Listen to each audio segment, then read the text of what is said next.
Okay, so we're going to be doing a walkthrough of discussion 14. Here we're going to be doing A-star search, like an example of A-star search, and then we're going to be doing the two MST algorithms, and then we'll finish with an example of some of the weighted quick union operations. Okay, so I've copied the graph here.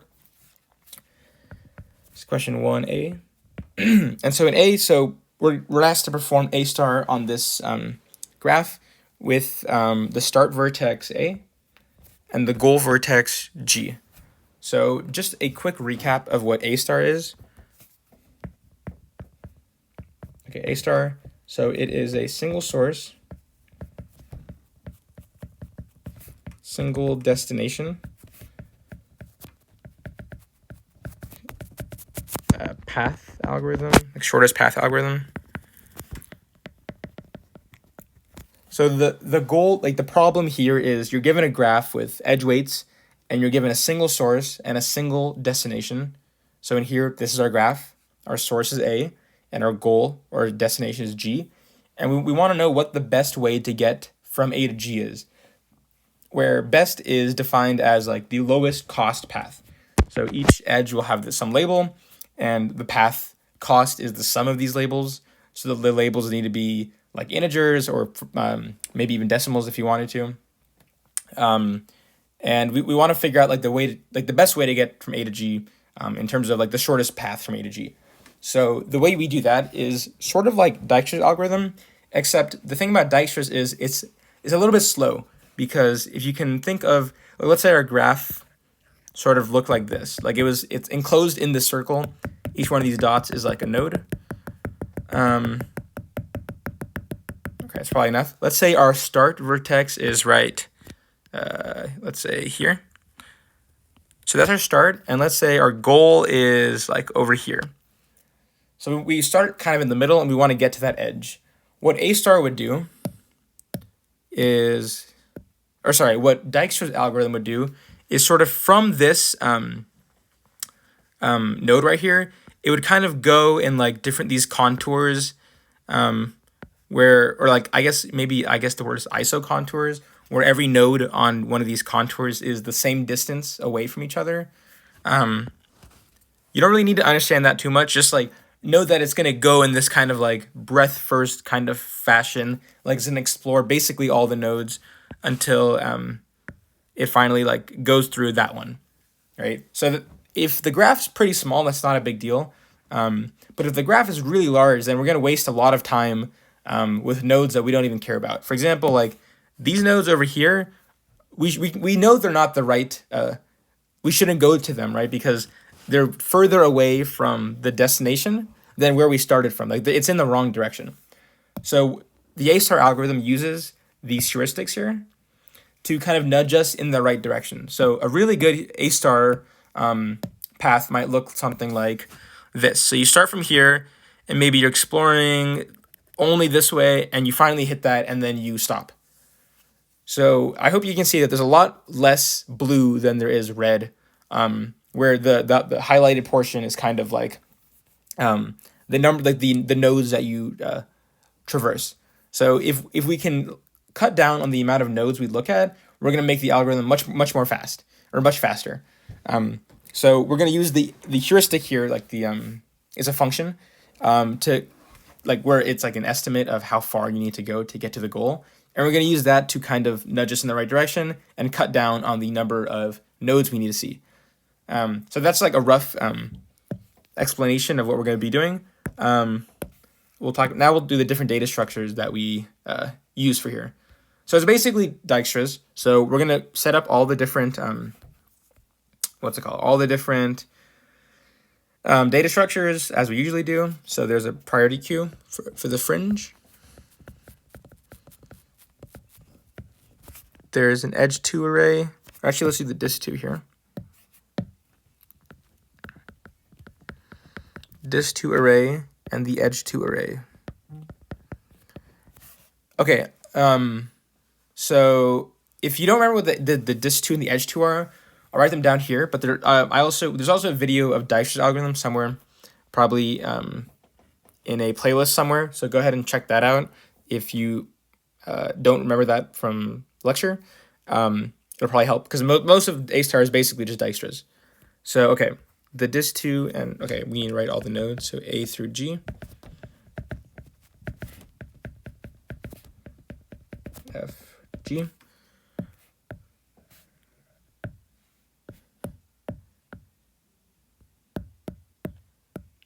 Okay, and now let's give it all the default values.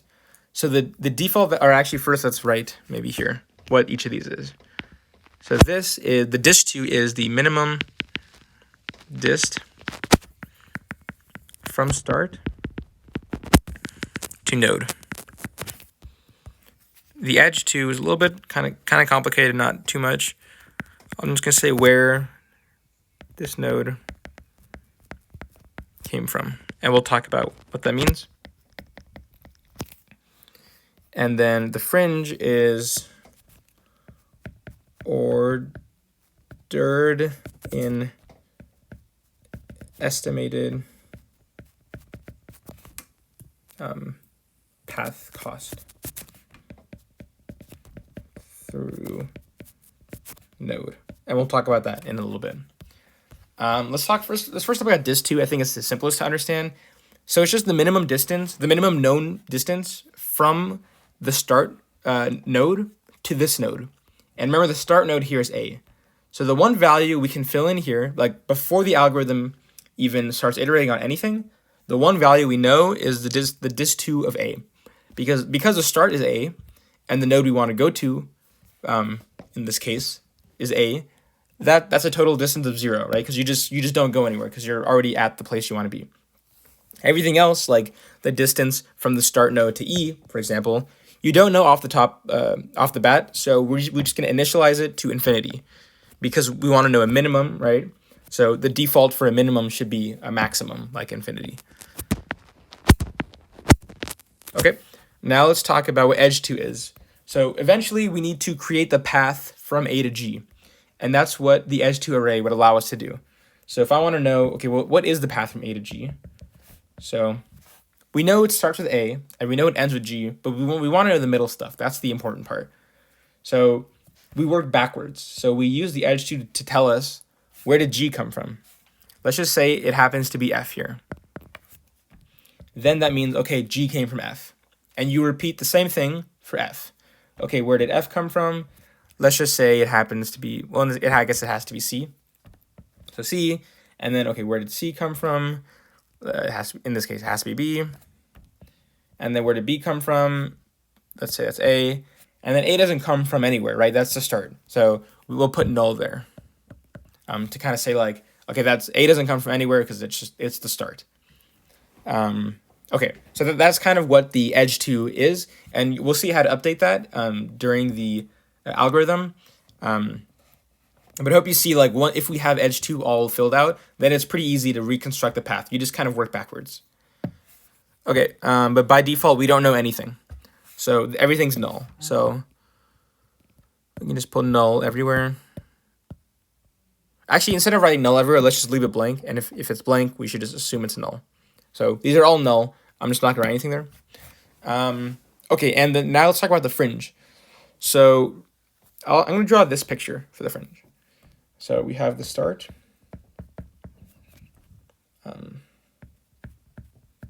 Node. So it's ordered by the estimated path cost through that node. So I'm going to put this squiggle here, and that doesn't mean that there's an edge from start to the node. In this case, start is A and goal is G. That doesn't mean that there's a direct edge from start to node. That squiggly line, you should just think of this as a path.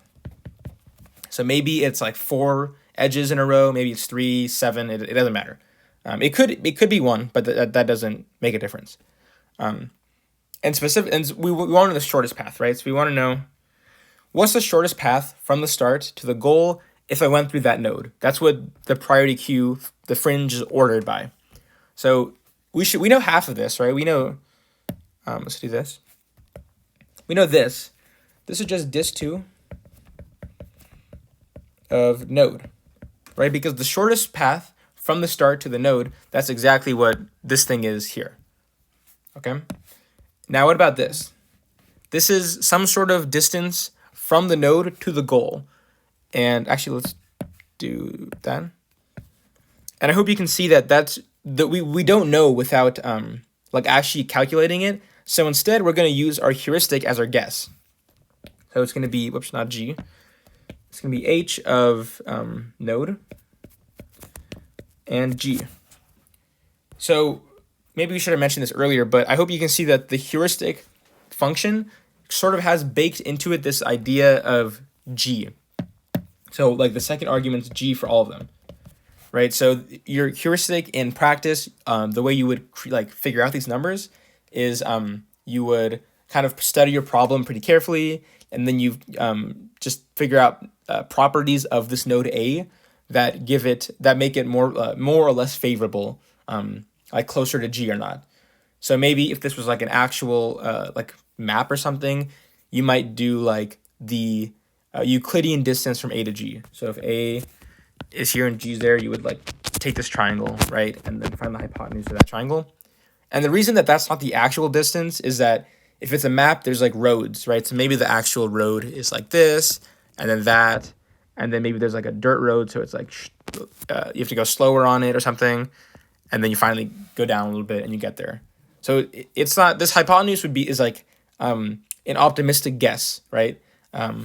So in that case, like this would be your estimated path, and then that other path I drew on top is like the actual path.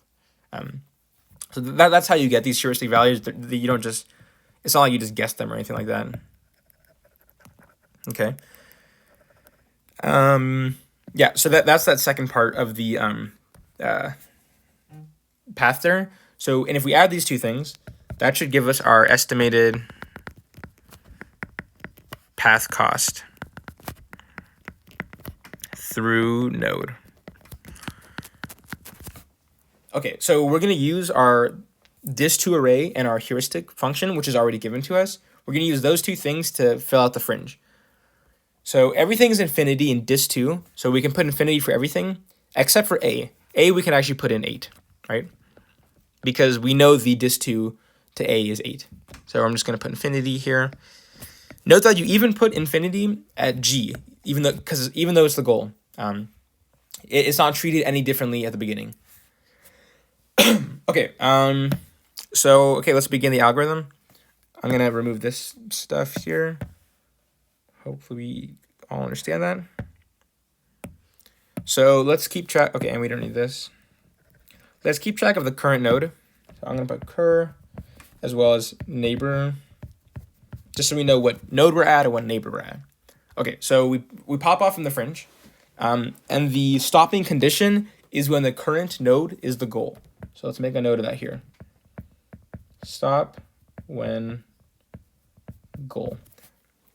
So note that it's not when the neighbor is the goal. That would be incorrect. It's only when the current node is the goal. Okay, so let's begin. So we pop off from the fringe, and the smallest thing is the 8, right? So the 8 corresponds to A, so the current is A. All right, so from A, we have two neighbors. Let me get rid of these. So we're at A, and we have two neighbors, B and D. It doesn't matter what order you visit them in. It could be, any order would be totally fine. You get the same answer. So let's just go to B first. Okay. So if you remember from Dijkstra's, the condition to update, like we update things if dis2 of cur plus weight from cur to neighbor, if that is less than dis2 of neighbor. If that condition is true, then we're going to update things. And basically, you can think of this condition as meaning the first quantity, dis2 of cur plus weight of cur to neighbor. You can think of that as being the cost, the best path to get to neighbor going through cur. And then the second thing is like your previously known best path to get to neighbor. So for this case, it's going to be, because dis2 of neighbor, which I said was B, is infinity, we're obviously going to update it because the dis2 to cur is 0, right? Because cur is a. And the weight from cur to neighbor is the weight from a to b, which is 1. So we're comparing infinity to 1, and 1's going to win because it's smaller. So we update. So here's how we update. So we update dis2 to just be that quantity we just computed. So dis2 of b will get updated to this. So 0 plus 1, so 1. Okay, edge2 of b just becomes cur, so a. Because we just found the better way to get to b is through cur. And the fringe gets updated. The fringe is when we use our heuristic. Nothing else uses the heuristic. The dis2 doesn't, and the edge2 wouldn't, because there's no concept of distance in edge2. So, or I guess there is an implicit one, but nothing with numbers in edge2. So the way that b gets updated in the fringe is it's going to be the dis2 of b, right? So basically it's just this, right? Where substitute node with neighbor, or b. So dis2 of b, which we see is 1, plus the estimated cost from b to the goal, which is the heuristic from b to the goal, which is 6, right? So 1 plus 6, we get 7. Okay, now let's do the next one, right? Yep, that's all we do there.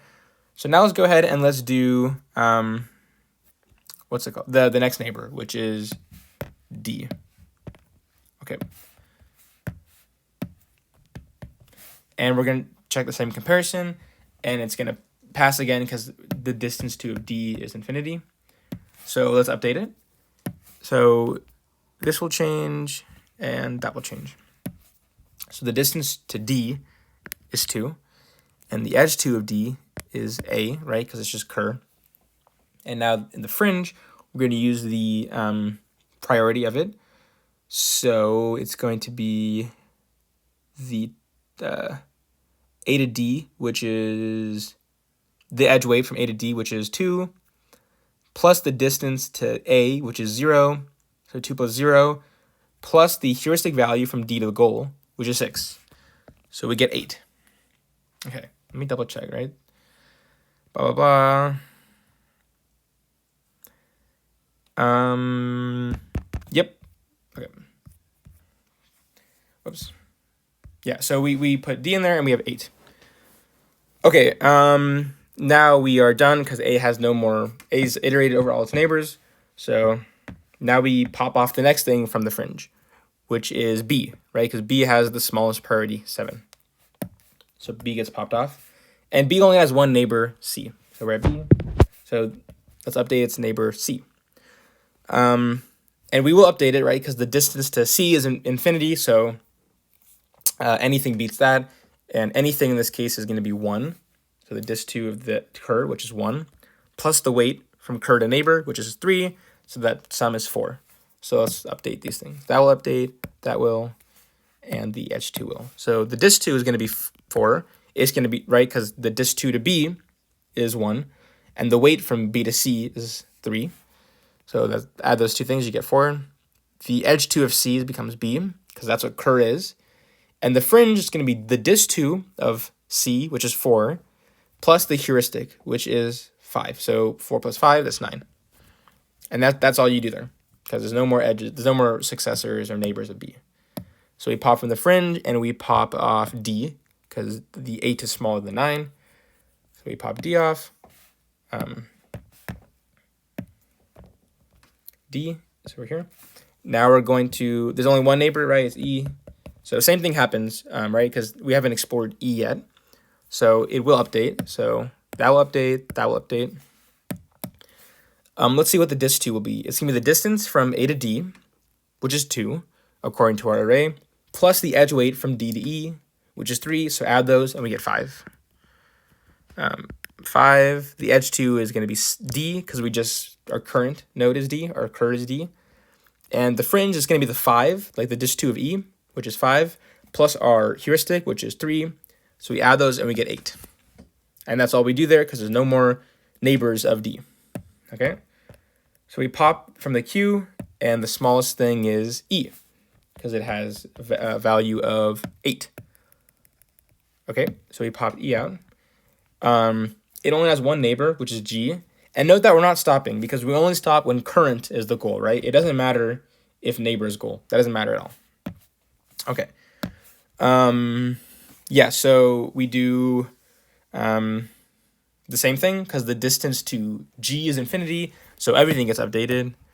So the dis2 of G now becomes the dis2 to E, which is 5, plus that edge weight from E to G, which is 8. Sorry, which is 3, and so the sum gives us 8.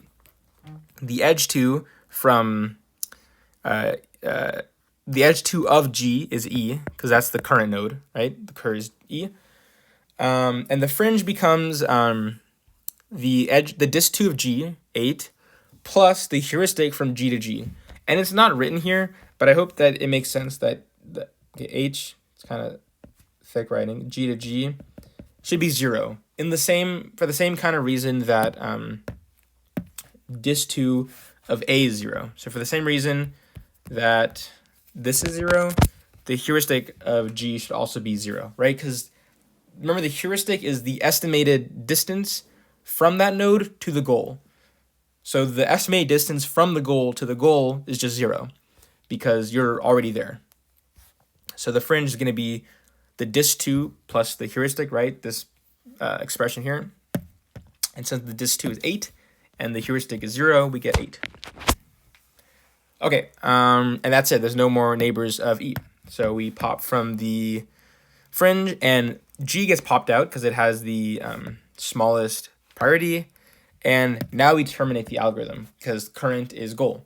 So we stop and we report that we found the shortest path. So let's figure out what the path is. If you use the edge 2 array, you work backwards and you find that if you want to get from A to G, then from G you go to E, and then from E you go to D. So that's the path, right? So A to D to E to G. So that's the path that A star reports. And you'll note that it's not the best path. It's not the shortest cost path. Because if you really wanted the shortest cost path, you do this. You would go from A to B, B to C, C to F, and then F to G. Because that top one gives you a cost of 7, but the bottom one gives you a cost of 8. So maybe you're thinking that A star does not work, so why do we even use it? So, and that's when we should answer question part B. So is the heuristic admissible? Why or why not? And then a reminder of what admissible means if you forgot. So admissible means that the heuristic never overestimates the distance from that node to the goal. So let's go through these different heuristic values and let's see if any of them are overestimates. Let's start with the easy ones like E, because E is pretty close to G. So the actual best distance from E to G is 3, right? It's just literally this edge weight.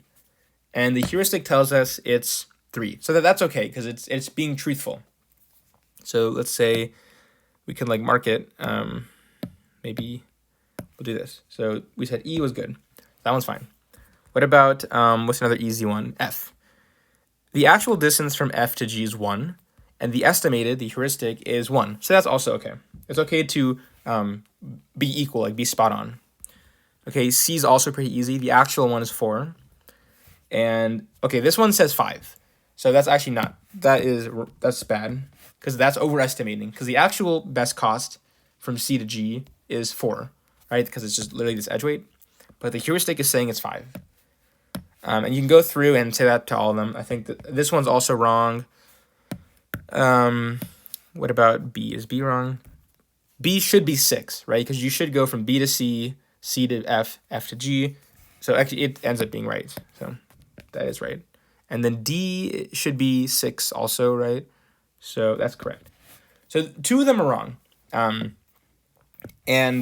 Or not wrong, but two of the heuristics were overestimates. So that makes the entire heuristic inadmissible. So let's answer that question, and then we'll talk about why that made the algorithm report the wrong answer. So no, it overestimates A and C. Okay, so the reason why you don't want your heuristic to overestimate anything is because B was because C was overestimated, it made us not want to go up there. Because if you look here, C is still in the fringe, right? It never got popped off because it's 9. So this is saying this priority queue, right? Because it's ordered by estimated path cost through that node. It's not being quite truthful because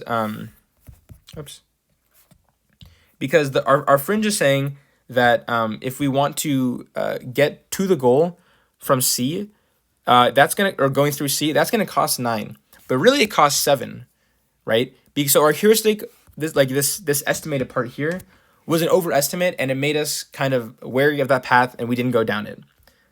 So it kind of deterred us from going to C. So it nudged us in the wrong direction, which is bad. If every single If every single heuristic value is an underestimate or the actual truth, then that problem would never occur. So if everything's an underestimate or actually true, then you won't get deterred down the wrong path, and you're going to end up at the correct node, like the goal node, across the correct path.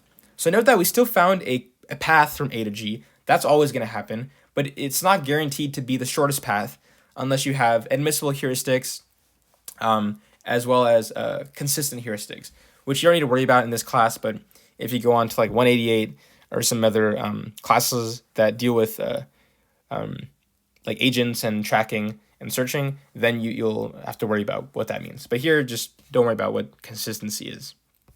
Okay, that was a lot of talking, but yeah. So basically the path we found, ADEG, ends up being not the best path, but still pretty good. It's better than the ABCG, right? I think, or maybe that's the same. It actually ends up being the same, but and also in this case, we didn't quite see much of the like the example I drew earlier, I think, where we get to skip a bunch of nodes. Like if this is our start node, and that's our goal node.